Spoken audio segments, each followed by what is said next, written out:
వేమన పద్యరత్నాలలో ప్రతిరోజు ఒక్కొక్క దాన్ని మనం చెప్పుకుంటూ ఉన్నాం కదా. ఆ క్రమంలో ఈరోజు ఒక మంచి చక్కటి పద్యాన్ని, అడుగక్కిచ్చునప్పుడతడు బ్రహ్మజ్ఞాని, అడుగనర్థమిచ్చునతడు త్యాగి, అడుగనీయలేని అతడి పెనులోపి విశ్వదాభిరామ వినురవేమా.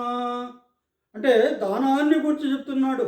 ఎవరినైనా మనం అడగకుండా ఎవడైతే మనకిస్తాడో అప్పుడు అతడు బ్రహ్మజ్ఞాని అన్నమాట. మనం అడక్క ముందే ఇచ్చేవాడు బ్రహ్మజ్ఞాని అని. అడుగుని అర్థమిచ్చునతడు త్యాగి. మనం ఎవరి దగ్గరికైనా పోయి, అయ్యా నాకు ఈ కష్టం వచ్చింది, ఈ డబ్బి, నా పని నేను నెరవేర్చుకుంటాను అని అడిగితే అతడు ఇచ్చేవాడు, అతడు త్యాగి అన్నమాట, దానగుణం కలిగినవాడు.